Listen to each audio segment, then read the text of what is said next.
నేను వెళ్ళి వెంటనే తిరిగి వచ్చేస్తాను.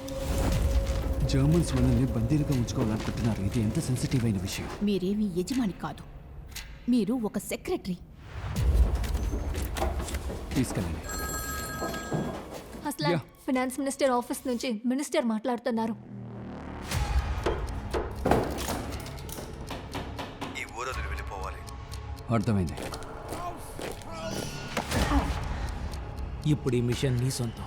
బండి ఏదైనా దొరుకుతుందేమో తీసుకుంటా. సరే. కొట్టద్దు. నేనేమి దొంగని కాదు. నేను బ్యాంక్ ఆఫ్ నార్వేలో పనిచేస్తున్నా. నాకు మీ బండి కావాలి.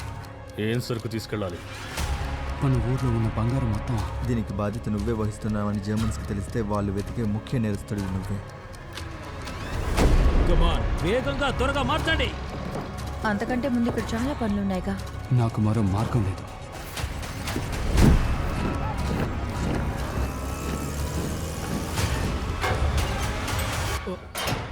ఓ లైట్ అది ఇక్కడ ఉంది.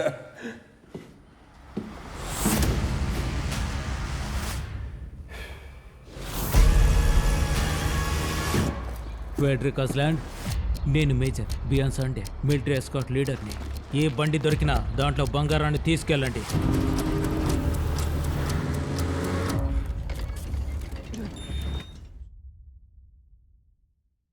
ఏంటది?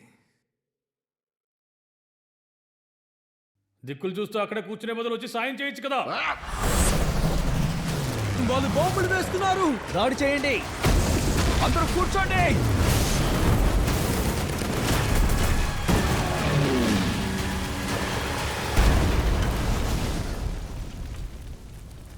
మా గురించి నేను ఒక విషయం చెప్పనా? సైనికులు లేకపోతే యుద్ధం అనేది చాలా సీరియస్ అయిన విషయం.